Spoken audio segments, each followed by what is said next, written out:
hand forge. So it doesn't take whenever you're doing your final heat up.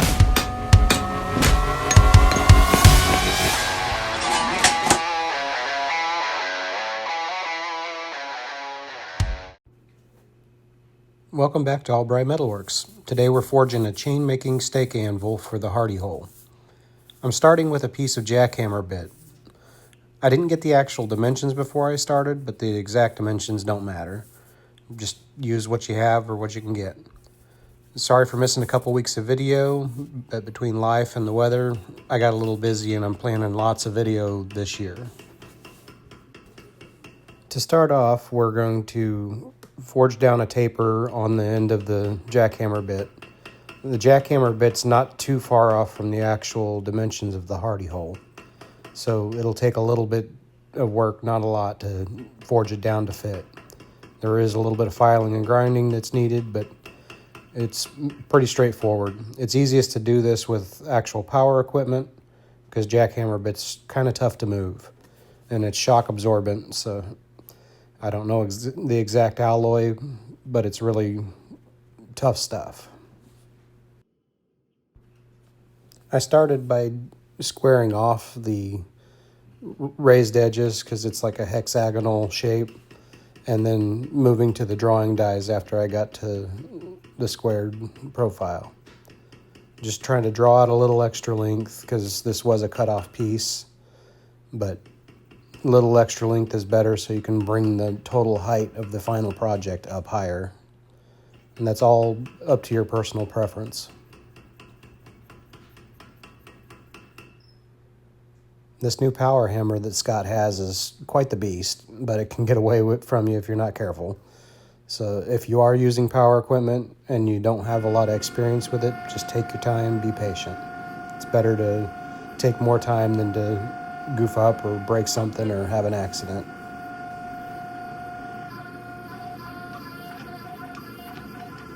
Here in the press, I'm using both the drawing and the squaring sides of this die. It's kind of hard to see from this angle, but the back part away from the camera is the squaring side. I'm only using the drawing side to get that taper established to have something resembling the bick of an anvil or the horn of an anvil, and then using the squaring dies to keep the profile the same from front to back. And this is a large radius on these dies compared to the standards that come with this. This is a Coal Iron Works 16-ton forge press, and I believe they come with just the narrower combination dies.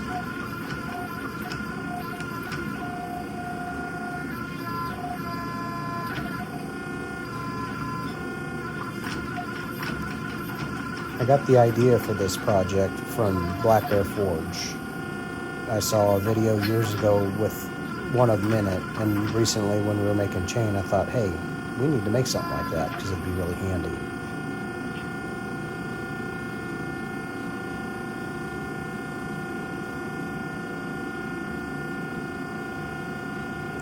Back in the day, whenever all chain was hand forged and not machine welded, people would use what's called a chain maker's anvil or chain maker's stake, and it would have a little saddle in it that would fit the shape of the rod that you're using to forge out of, so that you could help keep the contour and it would help blend the welds in.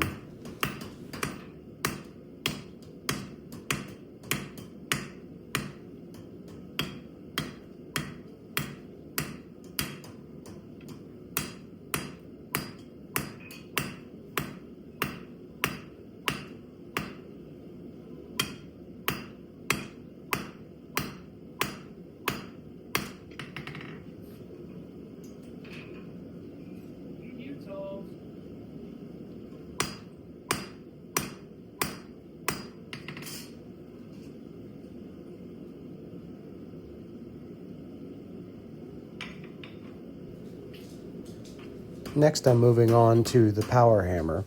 I put a little piece of 3/8 rod on there, and Scott mentioned afterwards that probably should have just used a longer piece of 3/8 rod, put it on, and forged it down in, but Sometimes you get so focused on it that you don't really see the simplest method possible. So we're using the 3/8 rod because that's what we use to make the chain.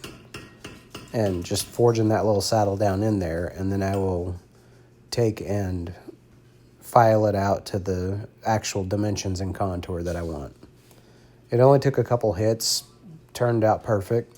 This power hammer I think has either a 50 or 75 pound ram, so it can move a lot really fast.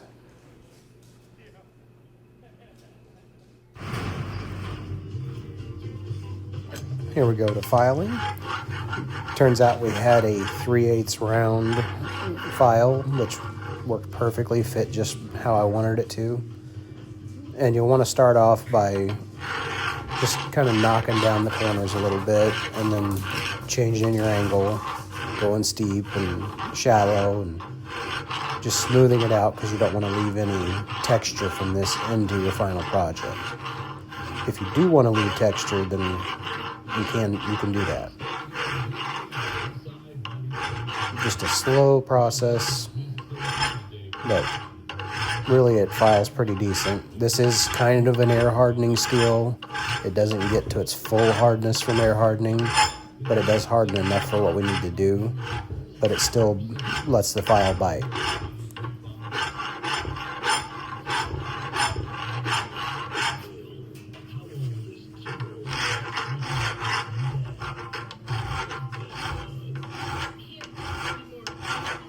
This is my own take on the Chainmaker stake anvil. I'm not going by any specific dimensions, so that's kind of why you see me just standing there staring every once in a while. I'm taking the time to run through a process in my head of what I want to do, or kind of changing my mind throughout the process to find simpler ways to make it happen. Kind of like experimental archaeology.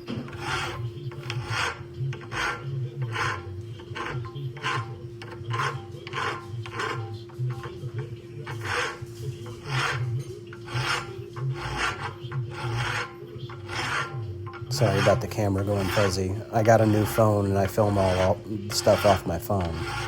So trying new settings, and every once in a while it'll focus on my hand instead of the actual workpiece.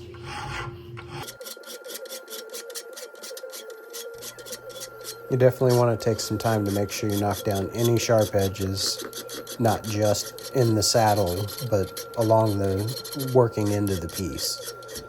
Otherwise, you can end up accidentally marring your work, and that's not good.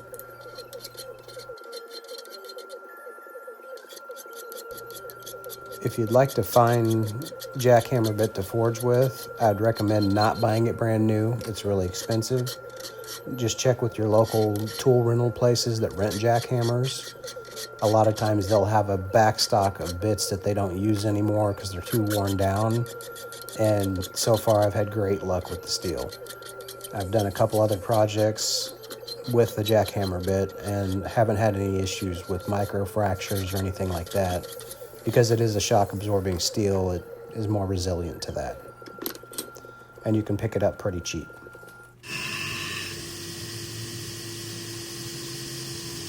As you can see here, I've taken the time to cut off the rebar handle that I welded on, so that now I can take the other end and square it up and size it to fit the hardy hole. I moved to coal forge for this so I could get a little more isolated heat, but you can use either. The other benefit of the coal is it heats the metal up pretty quickly. This is an actual piece of mild steel that is about 7/8. That's the size of the hardy holes we're using. And this is actually just a little piece that we made so that we could get a really narrow forging while still keeping a crisp edge if you didn't have a double horn anvil. And I'm using it as a kiss block so that the press can't press any farther than that dimension. There'll still be a little bit of filing or grinding to clean up to make it fit. Yep. But I did that all off camera before the final clip in the video.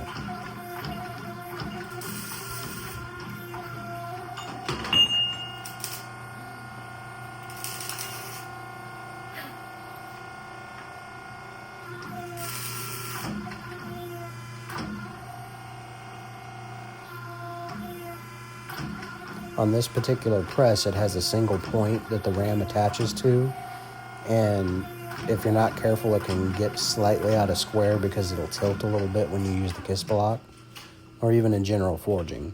So it's just a general forging that it gets to, not specific dimensions.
As you can see here, that isolated collar that comes naturally on the jackhammer bit works really good at giving you a flange that won't slide down inside the Hardy. I really like using this part just for that purpose. And now we're on to the bending phase. So I've had it in the coal forge, heating up the top end. I should have had the heat a little higher for what I was planning, but it turned out good in the end of it.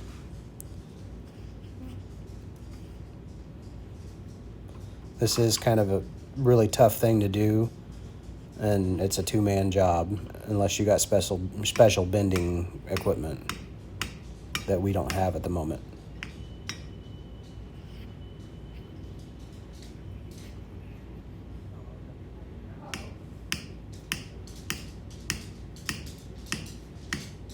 Once you get it down a little bit, you can hammer it, and it'll help to bend it.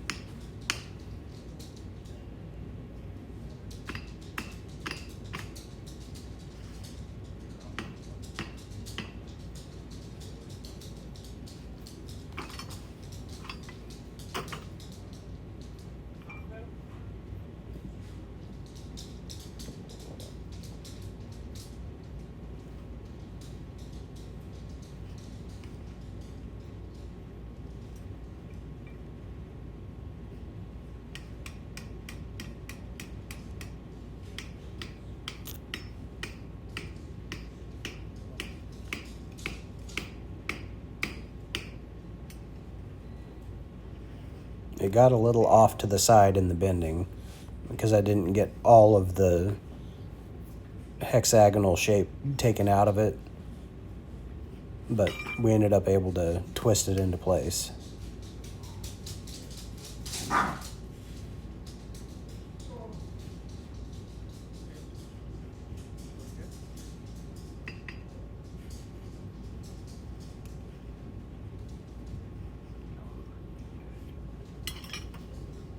Luckily, I was able to just hammer it around to go 90 degrees off of the anvil face.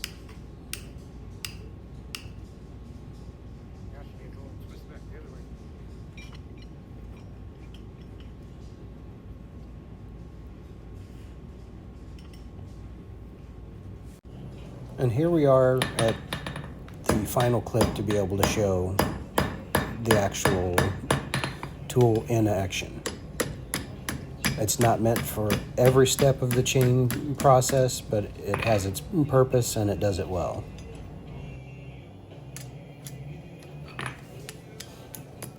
If you'd like to support the channel, you can go to www.albrightmetalworks.com YouTube.com/Forge Friday. I have a donation page on there that is set up to accept donations. Currently, I don't receive any payment from YouTube for doing these videos. Working on getting there, but anything you want to donate would greatly be appreciated and will go to help furthering our craft, essentially, and helping us to keep going and producing a lot of good content. As soon as I can afford it, I will be upgrading to an actual decent camera that can turn off autofocus and focus in specific areas so we don't have the zoom issues or focus issues. And that'll be a really big boon to the channel. Also, Doc, who's in a lot of the Forge Friday videos, just had a knee replacement, so he might not be forging much in the near future, but we'll get him back in there and back in action. So just give a couple prayers out for a quick recovery for Doc.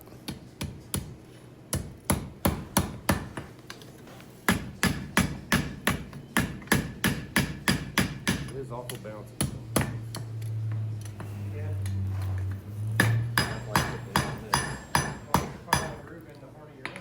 This chain that Scott's forging a link for right now is one that everybody in our group has added a piece to here and there, and we're using it as a display piece whenever we do farmers market booths or festival booths.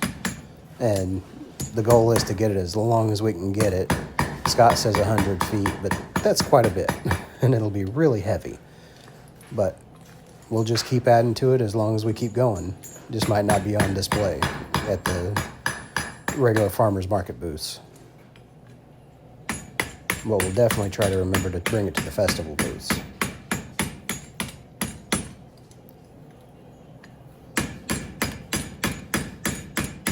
Also, if you'd like to take a class with me or Scott on blacksmithing or bladesmithing, which we're not professional bladesmiths, but we're competent at it, you can contact us through the website or email us. I believe all the contact info is on my channel page, and we can set up a class, and we do group stuff. We also do demonstrations by request.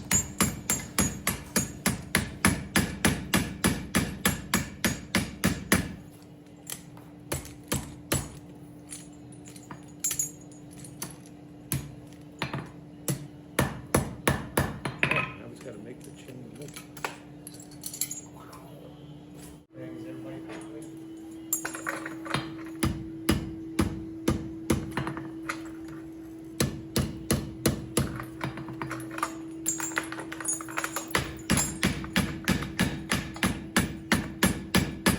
Probably help knock the kidney shape out too.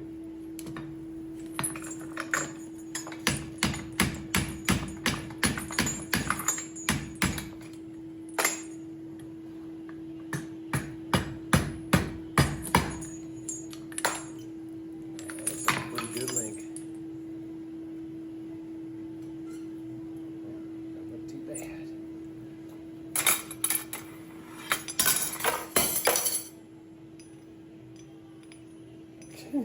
It's like a game.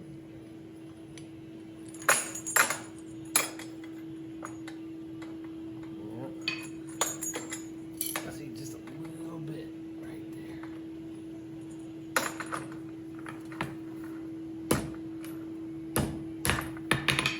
I'm just gonna leave it. Sweet. Thanks for watching. If you could, hit that like, share, and subscribe button. Hit the notification bell for all notifications. That way you don't miss any future videos when they drop. As always, forge on, my friends.